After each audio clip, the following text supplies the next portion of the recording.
ओम श्री विद्यादायिन्यै नमः। सुप्रभातम छात्रों, आज व्यंजन संधि का जो दूसरा रूप है जसत्व संधि, उसको अपन सूत्र सहित समझेंगे। तो ध्यान देंगे, सूत्र रहेगा जलाम जसवंते। जलों के स्थान पर जस आदेश होते हैं। अब कैसी स्थिति में रहेंगे ये सूत्र को समझेंगे। पहले सूत्र का पद छेद रहेगा, यानी पदों का नियमानुसार विभाजन इस प्रकार से रहेगा। जलाम अलग हो गया, षष्ठी विभक्ति एक वचन यानी जलों के। जस, जस का जस जब संधि के रूप में हो तो उसके अंत में क्या हो जाएगा, जब संधि विच्छेद करेंगे तो कै चे टे ते पे हो जाएगा।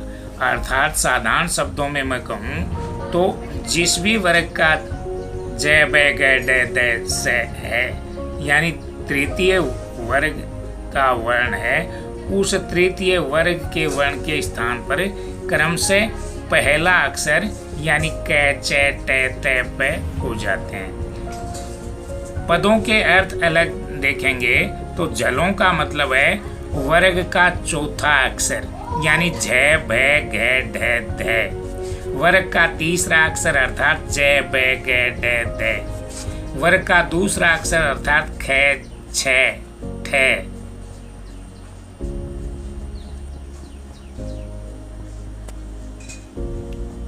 वर्ग का पहला अक्षर, वर्ग का दूसरा अक्षर भी संपूर्ण रहेगा और वर्ग का पहला अक्षर भी पूरा और ऊष्म वर्ण यानी से है।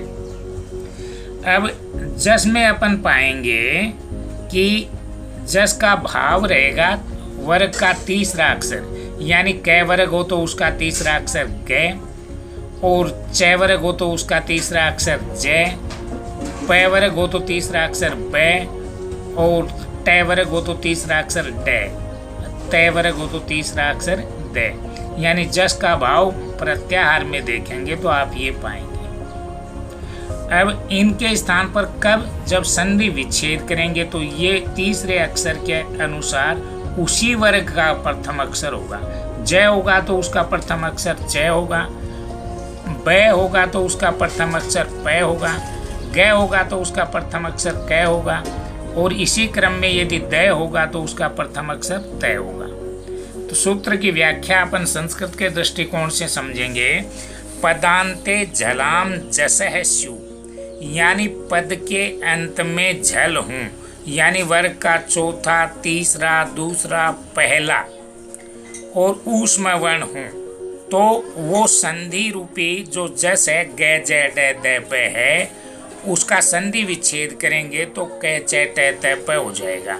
और संधि विच्छेद यानी कै चे टे ते पे के स्थान पर अपन संधि करेंगे तो गे जय डे दे पे हो जाता है। हिंदी में देखेंगे पद के अंत में जल के स्थान पर जस आदेश होते हैं। जस का भाव वर्ग का तीसरा अक्षर और संधि विच्छेद पर वो स्थिति। अब अलग अलग साधारण शब्दावली में नियमों के अंतर्गत अपन एक एक का उदाहरण समझेंगे। जैसे पहला नियम अपन संक्षेप में देखें तो कै के स्थान पर ग होता है, कब होता है, जब संधि करते हैं तब। देखो छात्रों, संधि विच्छेद यानी नियम के अनुसार एक पद को दो पदों में विभक्त करना, और विच्छेद का संधि करने का मतलब दो पदों को एक पद के रूप में लिखना। जैसे दिक धन अंत है तो कै है, उसके स्थान पर नियम के अनुसार गे हो जाएगा, इस भाव से दिगंत बन गया, यानी व्यंजन का ये जसत्व नियम यहाँ पर लागू हो गया। वाक धन ई से वागी से, वही देखेंगे साधारण छात्र भी अपनी बुद्धि को दुरुस्त कर करके अच्छे ढंग से करके समझेंगे। कै के स्थान पर गए हुआ और फिर तुम सोचोगे घी कहाँ से आ गए, तो आगे वाली मात्रा इसमें समाविष्ट हो गई, यानी वागी से। इसी प्रकार से प्राक धन एव, तो कै के स्थान पर गए का आदेश जसत्व के नियम से, और मात्रा का समावेश गए के ऊपर प्रागेव शब्द यानी संधि बन गया। दिक धन अंबर दिगंबर, वाक धन दानम वागदानम। अब यहाँ पर आप समझेंगे, देखो वाक वाणी होती है और दानम यानी दान करना, वाणी का दान करना। इस प्रकार से इन सभी शब्दों का नियम के अनुसार अलग अलग अर्थ भी स्पष्ट होता है। मैं दूसरा महत्वपूर्ण शब्द आपका उसको अर्थ स्पष्ट करना चाहूँगा। जैसे वाक धन ईस है, वागीस बना, वाक यानी वाणी, ईस यानी उसका स्वामी। तो ये आप देखेंगे कि वागीश्वरी हो या वागीसी हो तब तो सरस्वती का अर्थ लिया जाएगा, लेकिन ये तो अकारांत पुल्लिंग शब्द बनाना वागीस है, इसलिए वाणी का जो देव माना वो देवगुरु बृहस्पति को माना, इसलिए इसका अर्थ भी रहेगा वागीस यानी देवगुरु बृहस्पति। ये उसका पर्याय शब्द हो गया। इस प्रकार से भाषा में नियम के अनुसार अपन शब्दकोश बढ़ा सकते हैं। आगे देखेंगे, ट के स्थान पर ड, यहाँ पर देखेंगे सट आनम, सट आनन, आनन है। तो यहाँ पर ट के स्थान पर ड का आवेश हुआ तो सडानन बन गया जसत्व के नियम से। सट धन दर्शन, सड दर्शनम, वही भाव है। ट के स्थान पर ड आदेश करो और नियम के अनुसार शब्द को मिला दो, संधि कर दो, सड दर्शनम। सट धन देवा, सड देवा। सट धन अंगानी, सडांगानी। अब भाव देखेंगे, सट यानी छह और देवा यानी देव। इसी प्रकार से अंग यानी शरीर के अवयव भाग, देह काया जो है वो क्या हो गए, शरीर के अंग कितने हो गए, 6। तो ऐसे ही अब अगला नियम देखेंगे तो प के स्थान पर ब आता है। सुप धन अंत, यहाँ पर ब करोगे तो सुबंत पाओगे। अप धन अंत, अबंत। अप धन जम, अब जम। प के स्थान पर प कर दिया, जम, अब जम। अब ये कमल का एक पर्याय आपको नया मिल गया, अब जम यानी कमल। प के स्थान पर जय का आदेश। अच धन आदि, आजादी।